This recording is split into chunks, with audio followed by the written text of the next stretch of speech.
करण भाऊ गायकर यांचा वाढदिवस या निमित्तानं करण भाऊ तुम्हाला खूप खूप मनापासून शुभेच्छा देतो. विलासबाबू पंगारकर यांचा पण वाढदिवस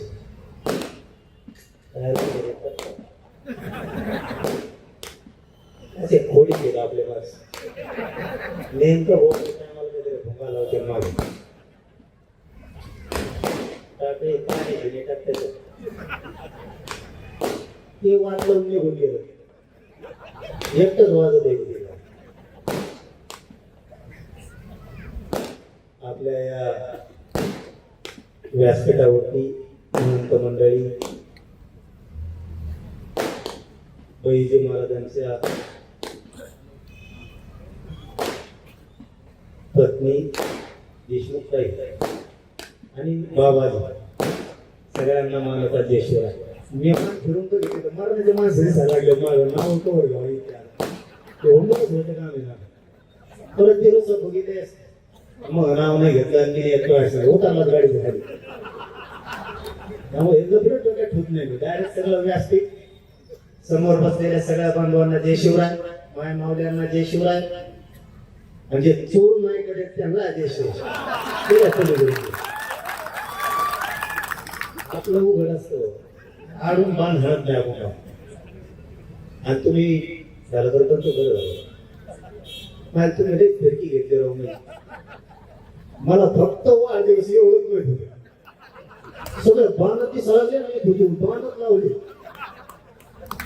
मला काही मिळत नव्हतं आधी काय काय नाही कुठं ना मी म्हणलं आपलं वाढदिवस वर्ग पण दिले चला कथा कसा आलो मी तर आलो फुल लोड मध्ये आलो मी हे त्याला धोडून राहिले ते त्याला धोडून राहिले मला काही सुद्धा ना नेमकं चाललंय का मी नाही रे बाबा ह्या मैदानात नाही यांचा असा मिठो भाग काढतो मी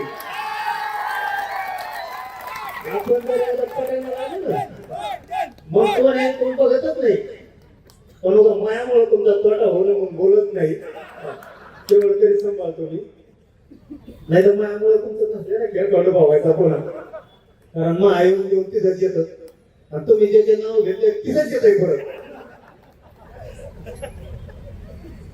पण कारण बोलली सुट्टी दिली म्हणून मी थोडा फ्रेश झालो ते म्हणले राजकारणावर तुम्ही बोलू नका पण तिला ठेवून पुन्हा पणाची काहीतरी सोय करील बस का पण मला तर काय म्हणता येणार नाही याला गेला त्याला गेला कारण तिकडचे काय समाजाचं मन समाजाचं असते तिकडचे पण माझेच असते त्याकडेच मला समाजाचं काम करताना अडचणी पाळावं लागतं पण एक भाऊ म्हणून तुमच्या पाठीशी मी काय नाही वाढदिवस असू द्या तुमच्यावर कसलंही संकट येऊ द्या कसलं पण येऊ द्या आणि ते कुणी पण आणू द्या पण राजकारण थोडा कमी हस्तक्षेप करतो मी टपारे पाडी टपू अशा त्याला माझे का त्याला आपण पाडतो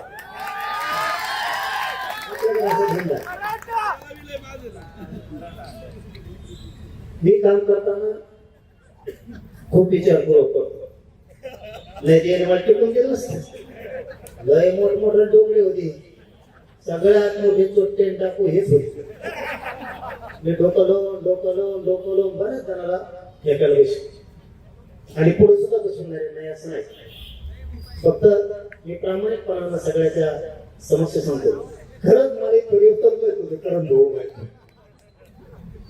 सांगितलं असं तर मी आलो त्याची काय अडचण नव्हती एवढी पण इथं आलो मी फुल रोड मध्ये आलो ते खरं बोललं पाहिजे माणसं आपलं बाण दिसत इकडं बाण लावलेले इकडं बाण लावलेले आणि तुमच्याकडे बाण का होते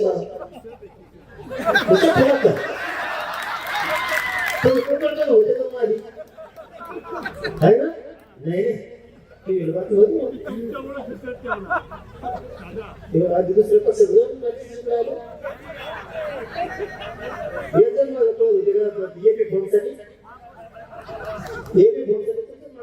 गाडीचे मागं लोक तिथंच राहते काम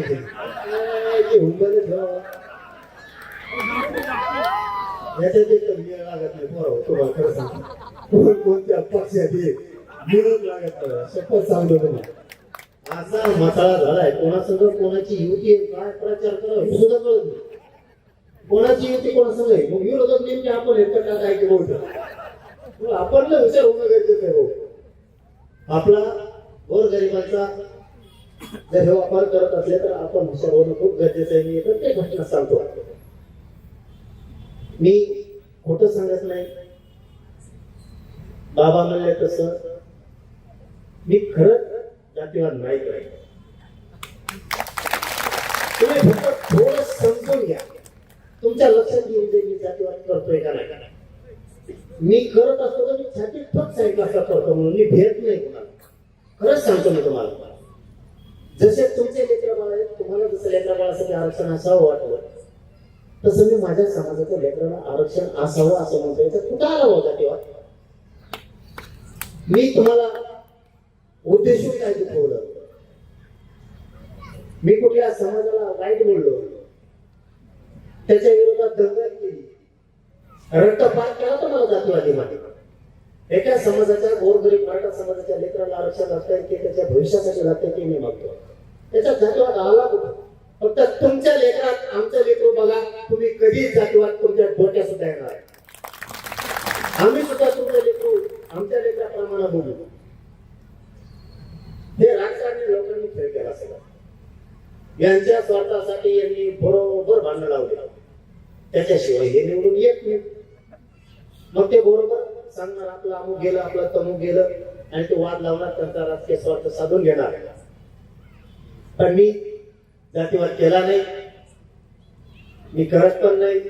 ज्या ज्यावेळेस अंतरवालीत येतात ना, कुठल्याही जातीचे येऊ दे, मी त्याला आतापर्यंत मोकळं पाठवलं. मग त्या माझ्या मुंड्याचं प्रकरण असू द्या, त्याच्यात 2 वर्षाची साईड होत नव्हती. ते आता आरोपी जवळपास निश्चितीकडे आले, इथपर्यंत ते नाटक आहे. काहीच नव्हतं त्याच्यात. माझ्याकडे दलित मुस्लिम येऊ द्या, मी वापस लावत. काल परवा पाठीमागच्या आठवड्यात आपण दिल्लीला गेलो, तिथे शिवले पाटलांना आत्महत्या केली. त्याच्यात सुद्धा अमित शहाना SITच नियमाला लावली त्याच दिवशी. म्हणलं परत आपण जर काही इथून दिल्लीच्या बाहेर गेलो, आपण लगेच गोळे लागलो. तो क्लिअर सांगितलं. दुसऱ्या दिवशी त्याच दिवशी 12 वाजता SIT निघतो झाली. मी कोणात कधीच जात बघत. आमच्या अंतर्वालीतलं एक उदाहरण आहे, जाती वादावर सांगतो तुम्हाला. कोळी समाजाचे काही बांधव आमच्या अंतरवालीत, अहिल्यानगरमध्ये अंतरवालीतले काही बांधव उचलून नेले. कोळी बांधवाचे उचलून नेले, अपहरण केलं, आणि त्यांना काहीतरी वेगळी ट्रेनिंग द्यायची किंवा दहशत पसरायची आणि त्यांच्याकडून चोरी करून घ्यायची. असे 40 लोक त्यांनी महाराष्ट्रात नेलेले होते अहिल्यानगरला, श्रीगोंद्याला. याचा अर्थ तुमचं कोणतरी होतं त्याच्यात. मी ते मला माहित झालं, त्या कोळी बांधवाने सांगितलं की मुलगी रडत आली की म्हणजे माझा बाप नेलाय, आम्हाला कोणाचं छत्र राहिलं नाही, आमचं कुटुंब उघड्यावरती पडलंय. ज्यावेळेस अहिल्यानगरच्या SP साहेबांना सांगितलं, SP साहेबांनी ताबडतोब पथक पाठवलं. तिथं एक नाही तर 40 जण सापडले, सगळ्या जातीचे 40 जण अपहरण केले, सगळे सोडून आणले. मी नाही जात बघत त्याच्यात. मी काम करताना सरळ करतो. आता मग तुम्हाला, आता मला पुन्हा तेच येतोय. आलोय वाढदिवसाला नाही म्हणून यांच्यासाठी, तर लोक म्हणते बुलबुल मागशी तुमच्यामुळे पडत येत माणसं. मागचं असते ते टोकरी ते तिकडून बसते, तिकडून बसते, कामाच्या दिवशी कुंपड जाते, वेळ लागेल. आता नाही म्हणावं तर म्हणजे सामाजिक काम करतोय, त्याला बी साथ देणार. हा म्हणावं तर म्हणजे येम सगळ्या राज्यात प्रचार हे आम्हाला बसून होईल पुन्हा काहीतरी मार्ग काढू.